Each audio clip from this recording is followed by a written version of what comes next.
बॉलीवुड में नए नए स्टार्स डेब्यू करते रहते हैं। अब एक नया चेहरा सामने आया है और उस चेहरे का नाम है लक्ष्य, जो हाल ही में हमें नजर आए फिल्म किल में। इस फिल्म में उन काम करने को लेकर उनकी काफ़ी तारीफ हो रही है। बहुत ही बढ़िया उन्होंने इस फिल्म में अपनी भूमिका निभाई। ये फिल्म मैंने देखी, काफ़ी पसंद आई और लक्ष्य का किरदार भी मुझे काफ़ी पसंद आया, उनकी एक्टिंग पसंद आई। और अब मैं आपको मिलाने जा रहा हूँ खुद लक्ष्य से। बहुत बहुत स्वागत है। Thank you so much sir, thank you. क्या लक्ष्य लेकर आप बॉलीवुड में आए थे? आपकी पहली फिल्म आने वाली थी दोस्ताना, फिर धड़क, दोनों फिल्में नहीं बनी और किल अब आई है फाइनली। और आई है तो छा गई है और ना सिर्फ फिल्म की तारीफ हो रही है बल्कि आपके काम की भी बहुत तारीफ हो रही है। क्या कुछ बदल गया है फिल्म रिलीज होने के बाद? काफ़ी कुछ सर, काफ़ी कुछ बदल गया है। ऐसा लग रहा है कि एक नई शुरुआत हुई है ज़िंदगी की, एक नया जन्म हुआ है मेरा, ऐसा लग रहा है मुझे। बिकॉज इस वैलिडेशन की ज़रूरत थी मुझे कहीं ना कहीं। इस कॉन्फिडेंस की, जो कॉन्फिडेंस बूस्ट मुझे इस रिलीज़ से मिला है और लोगों के कॉम्प्लीमेंट से मिला है, उसकी काफ़ी ज़रूरत थी मुझे।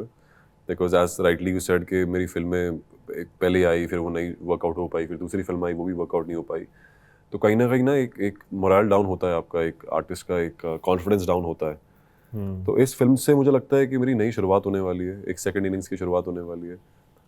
जिसकी उम्मीद थी, जिसकी चाहत थी बहुत समय से, जिसका सपना देखा था जिस ज़िंदगी का, उसकी कहीं ना कहीं मुझे एक भनक आ रही है कि शायद उसकी शुरुआत हो गई है कहीं ना कहीं। दोस्ताना जो पहली फिल्म आपकी आने वाली थी कार्तिक और जानवी के साथ, वो एक रोमांटिक कॉमेडी टाइप फिल्म थी। अब बेधड़क भी एक बहुत अलग तरह का ड्रामा था, लेकिन किल जो है वो out and out action film है। क्या आपने सोचा था कि एक एक्शन फिल्म के जरिए एक एक्शन हीरो के तौर पर आप सामने आएंगे? नहीं सर, कोई आइडिया नहीं था मुझे। पहली बात तो आइडिया था ही नहीं कि फिल्मों में आऊँगा। फिल्मों में आने की एक ख्वाहिश थी लेकिन अब वो मुकम्मल हो जाएगी इस प्रकार से, उसके बारे में तो कोई भनक थी ही नहीं मुझे। बिकॉज मैंने टीवी किया इससे पहले 6 साल। बिल्कुल। और मैं जिस बैकग्राउंड से आता हूँ तो वहाँ पे कोई सोचता भी नहीं है कि आप फिल्मों में जाओगे या धर्मा के साथ काम करोगे और इतनी बड़ी फिल्म का एक हिस्सा बनोगे। तो सब एक सपना था मेरे लिए, सब एक ख्वाहिश थी। एक था कि यार मतलब खुली आंखों से आप सपने देखते हो, तो ये सब वो सपने जो मैंने खुली आंखों से देखे हैं अपने ज़िंदगी के लिए। तो मेरी शुरुआत दोस्ताना से होने वाली थी। बहुत ही अलग फिल्म थी, कॉमेडी फिल्म है, लव स्टोरी है।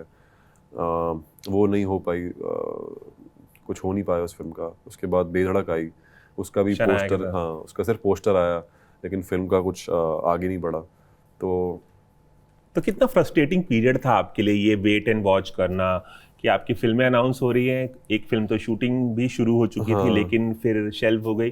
कितना फ्रस्ट्रेटिंग वेट था और कैसे खुद को आपने संभाला, खुद को कैसे तसल्ली दी कि अभी और इंतज़ार करना पड़ेगा आपको बॉलीवुड में डेब्यू करने के लिए? आई थिंक सर, मैं हरिवंश राय बच्चन जी की एक कहावत थी ना कि हुआ तो अच्छा, ना हुआ तो और भी अच्छा। तो उस चीज़ को मैं बहुत सुनता था। तो वहाँ से मुझे कहीं ना कहीं मोटिवेशन मिलती थी कि यार शायद नहीं हो रहा तो शायद प्रॉब्ली इससे बेटर चीज़ें मेरे लिए आगे हैं। तो मैं थोड़ा इंतज़ार करता हूँ। ऑफकोर्स फ्रस्ट्रेटिंग तो रहता ही है, कोई इसमें दो राय नहीं है कि नहीं मैं बहुत काम था या पेशेंस था या बढ़िया गया, ऐसा कुछ नहीं था। बहुत डिस्टर्बिंग नाइट्स भी बिताई है जहाँ पे नींद नहीं आ रही है, जहाँ पे ऐसा लग रहा है कि यार गलती तो नहीं हो गई है कुछ। वापस टीवी का थॉट भी ऐसा टीवी करने का थॉट तो मुझे कभी वापस आया नहीं कि वापस जाना है क्या, बिकॉज वो सारे ब्रिजेस में बर्न कर चुका था। कोई जाने का कोई उम्मीद नहीं थी, कोई चांस नहीं था। बट जब दोस्ताना गॉट शेल्व्ड, मुझे ऑफिस बुलाया गया, तो मैं कॉलिन सर से मिला, करण सर से मिला, Apurva was there. So they all made me feel कि ऐसे कुछ हुआ ही नहीं है। दे मेड मी फील कि यार तू सेफ है, तू सिक्योर है, टेंशन मत ले, समथिंग और the other will work out for you. So that also like brought a lot of confidence, that reassurance मिली कि चलो कोई नहीं, अगर ये लोग कह रहे हैं तो शायद बेटर चीज़ें हैं in the near future. But उसके बाद बेधड़क हुई, फिर उसका भी कुछ नहीं हुआ। तो बेधड़क से पहले मुझे किल की नरेशन मिल चुकी थी। सो अब मेरा पूरा फोकस था कि मुझे किल को किल करना है, मुझे सारी मेहनत यहाँ लगा देनी है। Thank you so much sir. बस ये था कि इसमें जान डाल दूंगा इस फिल्म के लिए, अगर कुछ भी हो जाए, मतलब even if I die working on this film, I am okay with that. I would just want to give it my everything that I have in my body. So वो इंटेंट से मैंने इस फिल्म के ऊपर काम किया कि भाई ये मेक और ब्रेक है मेरा, क्योंकि ये एक फिल्म है जो चल पड़ी है। पहली बात तो जो चल रही है, इसकी शूटिंग चल रही है और मुझे लग रहा है कि इसका चलो कोई बंद तो जाएगी, रिलीज तो हो जाएगी, चाहे वो OTT पे हो चाहे वो कहीं हो। मुझे एक काम मिल गया है जो फ्रूटफुल लग रहा है कि हो सकता है आगे। तो मुझे बस वो था कि काम मिल गया है, इसके अंदर जान डालनी है और बस इसको बेस्ट बनाना है। आपका ताल्लुक अजमेर से, आपने पढ़ाई दिल्ली में की। बॉम्बे आने के बारे में कुछ बता सकते हैं कि क्या सोच कर आए थे आप बॉम्बे की? टेलीविजन करना है या बॉलीवुड फिल्में करना है? और फिल्में नहीं मिली तो आपने टेलीविजन में हाथ पहले आजमाया? नहीं, हाथ नहीं आजमाया सर, मुझे इनफैक्ट दिल्ली से मुझे एक छुटकारा चाहिए था। अच्छा, क्यों? बस उस लाइफस्टाइल से छुटकारा चाहिए था जिस मतलब मैं और मेरा परिवार एक ऐसे दौर से गुजर रहे थे जो काफ़ी ज़्यादा अनकंफर्टेबल था as a family to face. कुछ बता पाएंगे उसके बारे में? अभी I am not very comfortable talking about that right now, but yeah it was just a phase that my whole family was just like not feeling good about it. तो मेरे को बस थोड़ा सा रिलीफ चाहिए था, थोड़ी फ्रीडम चाहिए थी उस सिटी से। तो और मैंने एक शो के लिए ऑडिशन किया था, रोडीज करके एक शो आता था MTV पे, तो उसके लिए मैंने ऑडिशन किया था और वॉरियर हाई। तो रोडीज में पहले मेरा सिलेक्शन हुआ, तो वहाँ से MTV ओनली कॉल्ड मी, अब दे सेड एक ऐसा शो है आप करना चाहोगे? तो मैंने कहा उसका फ़ायदा क्या है? तो उन्होंने बोला कि पैसा मिलेगा और आपको बॉम्बे आना पड़ेगा। मैंने कहा चलो पैसा और छुटकारा, यहाँ से भागो यहाँ से। तो मैंने उठा लिया वो मौका बस। मतलब आपने अप्लाई नहीं किया था उस शो के लिए, आपको ऑफर आया? हाँ, मुझे सामने से आया कि बिकॉज उनको जो दिखने में अच्छा था, उनको उस तरह का पार्ट चाहिए था, स्टोइक कैरेक्टर है, ज़्यादा बोलता नहीं है, तो उस तरह से मेरी शुरुआत वैसी हुई है। उसके बाद जब मैं एक्सीडेंटल, वो that was accidental, destiny, fate, या actually my mother's that very day when I went for the audition of Roadies, जहाँ पे सब चीज़ें बदली हैं, उस दिन मैं बीमार था। उस दिन मेरा जाने का कोई मन नहीं था कि यार मम्मी ये कहा मैं अभी रोडीज मेरे से नहीं होगा अभी क्या। तो उन्होंने मुझे पुश किया कि नहीं जा, तू कर, देख क्या होता है, मेरा गट फीलिंग है कुछ है। तो मैं गया और वो एक दिन है और आज का एक दिन है सर। अगर मैं उस दिन नहीं गया होता तो मैं आज यहाँ नहीं बैठा होता। आपने बताया कि रोडीज के ऑडिशन के लिए जब आप गए थे तो बीमार थे, और किल का जो क्लाइमेक्स पिक्चराइज किया जा रहा था उस वक्त भी आप बीमार थे, और बीमार को ज़्यादा ही पड़ रहा हूँ मैं, ऐसा लग रहा है। तो कुछ बताना चाहेंगे किसके बारे में? यही किल का क्लाइमेक्स कैसे शूट किया, बीमारी में भी आपने कैसे शूट किया? किल का क्लाइमेक्स तो निखिल सर बीमार है, राघव बीमार था, मैं बीमार था, हम तीनों बीमार थे। और निखिल सर की हैबिट तो ये थी, मतलब हालत ऐसी हो गई थी कि वो शूट करते थे और मॉनिटर के पास ही उनका एक लकड़ का बिस्तर लगा हुआ था। तो जैसे मॉनिटर देखा, बोला एक्शन, काट, जाते थे, लेटते थे। Used like he had slipped disc that time, अभी भी है उनको, तो काफ़ी पेन में थे वो। और अपना राघव यहाँ से डेंगू से रिकवर कर रहा था। अच्छा। 2 शिफ्ट्स कर रहा था, तो he was shooting for another film also that time. और मैं तो लगातार ही शूट किए जा रहा हूँ, हर दिन एक्शन शूट किए जा रहा हूँ, तो हम सबकी हालत बहुत ख़राब थी। तो लेकिन बस वही था कि कहीं ना कहीं वो हमारे फेवर में वर्क कर गया, बिकॉज फिल्म भी इस प्रकार की थी, हमारे कैरेक्टर्स भी, लास्ट का क्लाइमैक्स है, दोनों की बैंड बजी पड़ी ताकि पड़े। So somewhere it work for us. और हाँ, मतलब कहीं ना कहीं काम कर गई चीज़ें हमारे हित में, तो अच्छा आपने लगा। एक्शन फिल्म से शुरुआत की है, लेकिन वो कौन सा जॉनर है जो आपको बहुत पसंद है और उस जॉनर में आप अपने आप को देखना चाहेंगे, या कोई ऐसा किरदार जो आप करना चाहेंगे? किरदार तो काफ़ी सारे हैं सर। आई थिंक जो रणबीर ने रॉकस्टार में किया था वो काफ़ी एक ऐसा किरदार है जिसको मैं, मौका मिलेगा, अवसर मिलेगा तो डेफिनेटली एक्सप्लोर करना चाहूँगा ऐसा। और जो मैंने किल में किया, ये मुझे बहुत मज़ा आया करके। ऑनेस्टली मुझे अगर ऐसा कुछ करने को दोबारा मौका मिलेगा, मैं छोड़ूंगा नहीं इसको। आई होप इम्तियाज़ अली सुन रहे होंगे और उनको फिल्म पसंद आई। उन्होंने एक स्टोरी में डाला था अपनी, मैंने पढ़ा, काफ़ी पसंद आई उनको फिल्म। वो पसंद है। आप रॉकस्टार, रणबीर कपूर का रॉकस्टार वाला अंदाज अपनाना चाहेंगे। मैं ये भी पूछना चाहूँगा आपसे, जिस कन्विंसिंग तरीके से आपने एक्शन सीन्स को अंजाम दिया है, तमाम लोग बोल रहे हैं एक नया एक्शन स्टार मिल गया है। क्या आपने एक्शन से रिलेटेड कोई ट्रेनिंग पहले ली थी? जैसे बहुत सारे लोग बचपन से मार्शल आर्ट्स या तमाम तरह के जो फाइटिंग स्किल्स जो है वो सीख रहे होते हैं, आपने ऐसे पहले से कुछ ट्रेनिंग ली थी या फिल्म के लिए इस खास तौर से प्रिपेयर किया आपने? फिल्म के लिए मैंने खास तौर से तैयारी की थी, बिकॉज बहुत ही different kind of martial arts है। कमांडो प्ले कर रहा हूँ मैं फिल्म के अंदर, NSG कमांडोज, सबसे एलीट फोर्स होती है इंडिया की।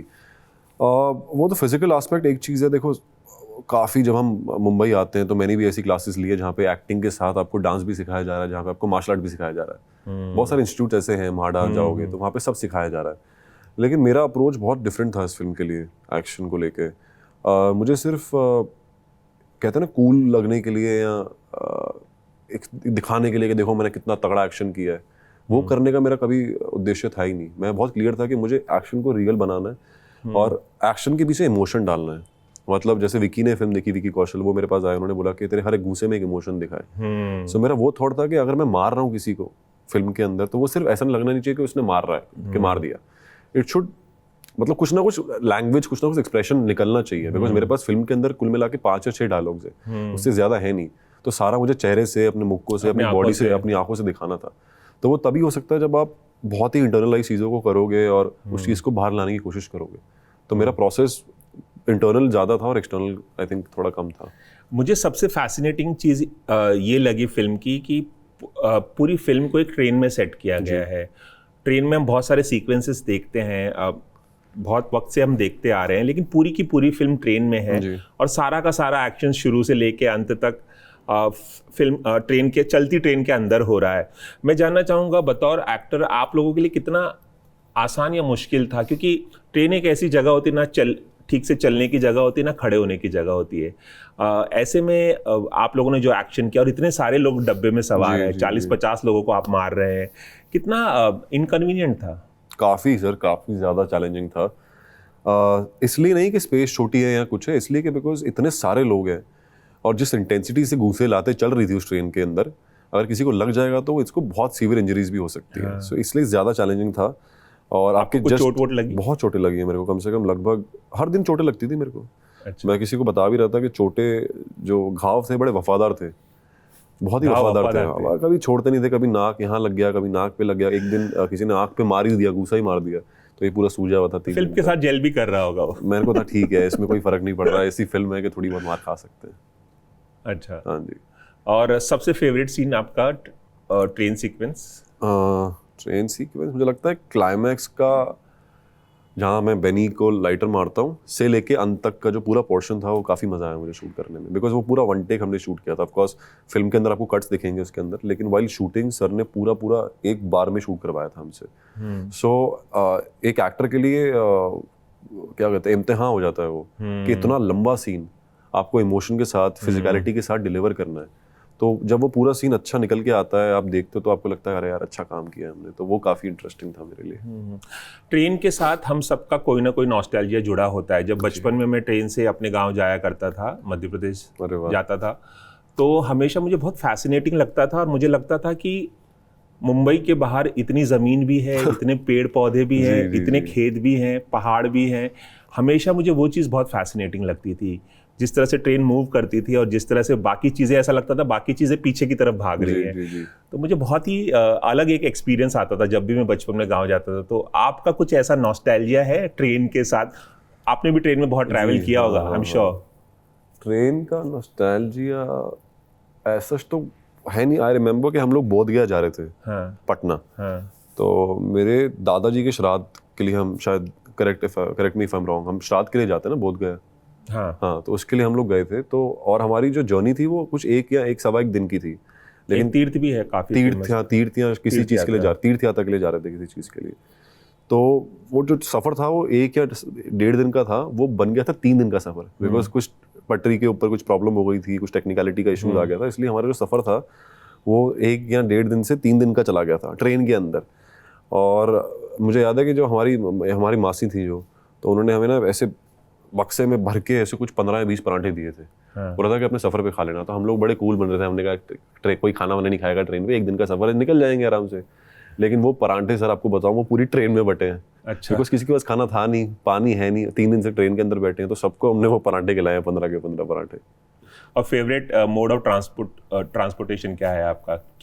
किस चीज़ से ज़्यादा सफ़र करना आपको पसंद है? अभी तो सर फ्लाइट ही सही है, जल्दी पहुंच जाते हो कहीं पे। फ्लाइट या मतलब गाड़ी, मुझे आई लव ड्राइविंग, मुझे ड्राइविंग का बहुत शौक है, तो गाड़ी चला के भी मज़ा आता है। और जाते जाते लक्ष्य, आप बताना चाहेंगे कि हम किस प्रोजेक्ट्स में आपको देख पाएंगे? किसी प्रोजेक्ट पे आप काम कर रहे हैं, कोई स्क्रिप्ट पे आप काम कर रहे हैं, ऑफर्स आ रहे होंगे काफ़ी, क्योंकि काफ़ी तारीफ हो रही है आपकी फिल्म देखने के बाद। अभी श्योर बहुत सारे ऑफर आ रहे होंगे। पता नहीं सर, अभी मालूम करूंगा कितने ऑफर्स आ रहे हैं, अभी तो इतना कुछ जानकारी है नहीं। आई होप आ रहे हो। इतना मेहनत करने के बाद ऑफर्स तो आने चाहिए। बट एक सीरीज़ पे काम कर रहा हूँ मैं, एक वेब सीरीज़ है, काफ़ी इंटरेस्टिंग सीरीज़ है। उसके बारे में ज़्यादा मैं बता नहीं सकता आपको, लेकिन इतना बता सकता हूँ कि काफ़ी अच्छा रहेगा वो भी जब आएगा। और बाकी चीज़ें देखते हैं अभी किस तरह से पैन आउट होती हैं। चलिए जाते जाते ये भी बता दीजिए, कौन विश लिस्ट में कौन से फिल्म मेकर और एक्टर्स हैं जिनके साथ आप काम कर रहे हैं? बहुत लंबी लिस्ट है सर, बहुत लंबी लिस्ट है। मतलब इम्तियाज़ अली सर हैं, करण जौहर सर के साथ अगर कुछ मौका मिल जाए, जब वो डायरेक्ट करेंगे तो मज़ा आ जाएगा। एक एक्शन फिल्म बना रहे हैं वो। हाँ, मैंने सुना है उसके बारे में। और अपना जोया अख्तर मैम है, और Anurag Kashyap is there, Anurag Basu sir is there, काफ़ी सारे डायरेक्टर्स हैं। और एक्टर्स में I would love to work with Ranbir यार, अगर वो मौका मिलता है कुछ ऐसा स्क्रीन शेयर करने का, मेरे को बच्चन साहब को और शाहरुख सर को मैं देख के बड़ा हूँ, तो अगर कोई ऐसा दिन आ गया कि कोई ऐसा सीन आ गया तो बहुत मज़ा आएगा करने में। और हाँ, मतलब यही लोग हैं काफ़ी जो हैं यार, जो लेजेंड्स हैं, उनके साथ मौका मिलेगा तो बहुत मज़ा आएगा। चलिए लक्ष्य, एबीपी न्यूज़ से खास बातचीत करने के लिए बहुत बहुत शुक्रिया, और जो आपकी तमाम विश लिस्ट है और तमाम जो ख्वाहिशें हैं वो ज़रूर पूरी हो, हम यही कामना करते हैं। जी sir, thank you so much. Ravi Jain, ABP news, Mumbai. For exclusive and insightful videos, subscribe to our new channel ABP Live Premium.